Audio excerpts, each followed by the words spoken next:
जी friends, बड़ा important सवाल एक सामने आया था कि फार्मा के क्यूसी के अंदर हम कौन कौन से इंस्ट्रूमेंट यूज़ करते हैं। List of the QC instrument क्या है, और सेकंड साथ में ये था कि इन हाउस कैलिब्रेशन बेसिकली क्या है और आउटसोर्स क्या है, कौन सी रिकमेंडेड है बेस्ट प्रैक्टिसेस के लिहाज से। तो आज की वीडियो का फोकस ये, पहले तो नंबर ऑफ इंस्ट्रूमेंट देखते हैं कि कौन कौन से आप इंस्ट्रूमेंट यूज़ करते हैं। वीडियो को एंड तक देखिए कि एक अवेयरनेस आपको हो जाएगी कि फार्मा की क्यूसी में कौन कौन से इंस्ट्रूमेंट होते हैं, और इन हाउस और आउटसोर्स कैलिब्रेशन को भी डिस्कस कर सकेंगे, और किस में आपके पास एक्सेस होता है कि किस किस इंस्ट्रूमेंट को आप इन हाउस तौर पर कैलिब्रेट कर सकते हैं। तो आगे चलने से पहले आप देख रहे हैं मेरे चैनल वॉइस ऑफ कियानी और मैं सफदर खान कियानी। एक बटन दबा के अपने चैनल को लाजमी सब्सक्राइब करना है ताकि इस तरह की टेक्निकल वीडियोस आप तक पहुंचती रहे। देखिए फ्रेंड्स, फार्मा की क्यूसी की अगर इंस्ट्रूमेंट की बात करते हैं, लिस्ट ऑफ द इंस्ट्रूमेंट की बात करें तो बेताशा इंस्ट्रूमेंट यूज होते हैं। जितने इंस्ट्रूमेंट फार्मा की क्यूसी में होते हैं, आई थिंक कि किसी और इंडस्ट्री में यूज होते हों। फार्मा की क्यूसी बड़ा क्रूशल और क्रिटिकल डिपार्टमेंट है, और नंबर ऑफ टेस्ट बेताशा होते हैं फार्मा प्रोडक्ट के अंदर, और उस लिहाज से रिकमेंडेड इंस्ट्रूमेंट्स बहुत सारे होते हैं।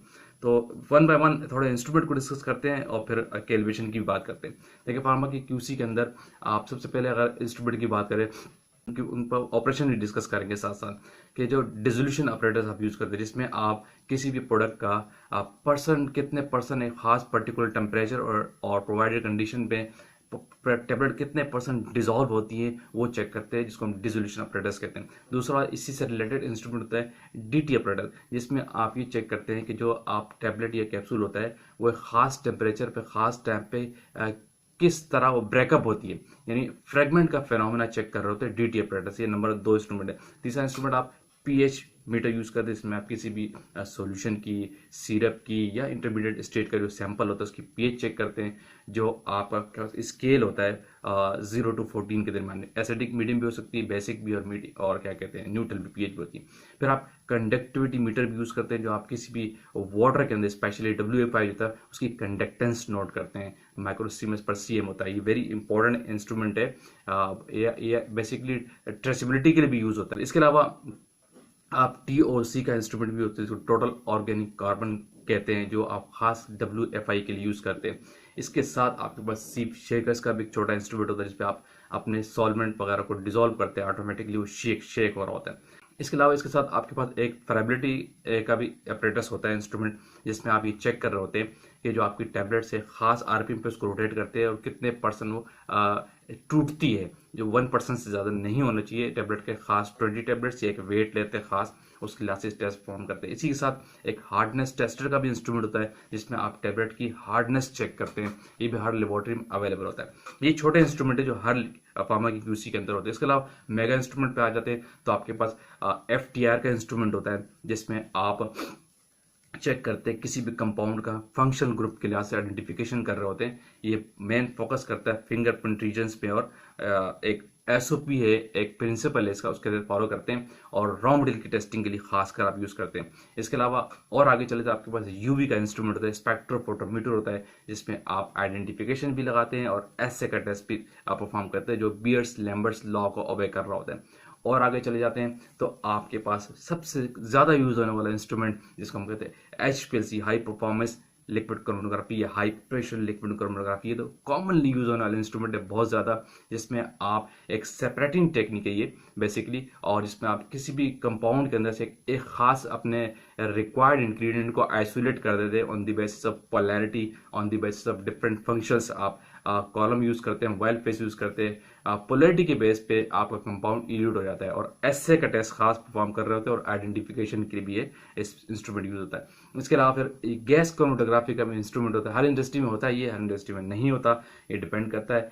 GC जिसको हम कहते हैं गैस क्रोमैटोग्राफी, ये भी बड़ा मेगा इंस्ट्रूमेंट है, सेपरेटिंग टेक्निक से HPLC की तरह, लेकिन यहाँ पे मूविंग सॉल्वेंट आपके पास एज अ कैरियर आपके पास गैस होता है। इसके अलावा फिर फ्लैम फोटोमीटर का भी इंस्ट्रूमेंट आप यूज करते हैं, जिसमें हम मिनरल्स चेक कर रहे होते हैं। इसके अलावा और LPC का भी इंस्ट्रूमेंट होता है, लेकिन इसको लिक्विड पार्टिकल काउंटर कहते हैं, लेकिन ये उन जगहों में होता है जो IV सॉल्यूशंस बनाते हैं। मेल्टिंग पॉइंट का भी छोटा इंस्ट्रूमेंट आप यूज करते हैं। बैलेंस मेन कॉन्स्टिट्यूएंट है, जिसपे आप अपनी सारी वेइंग करते हैं, और मेल्टिंग पॉइंट पे आप किसी कंपाउंड का मेल्टिंग पॉइंट चेक कर रहे होते हैं कि खास टेम्परेचर वो कब वो मेल्ट होता है। आइडेंटिफिकेशन के लिए टेस्ट आप यूज करते हैं। एक और इंस्ट्रूमेंट जो रह गया, जिसको हम कहते हैं कार्ल फिशर, जिसमें आप किसी भी कंपाउंड के अंदर मॉइस्चर चेक करते हैं, वाटर ऑफ क्रिस्टलाइजेशन चेक कर रहे होते हैं, एक इलेक्ट्रोमेरिक टाइट्रेशन का प्रोसेस होता है। इसके अलावा आप ओवन भी यूज़ करते हैं एलओडी के लिए, लॉस एंड ड्राइंग के लिए, और ड्राइंग पर्पस के लिए भी आप यूज़ कर रहे थे।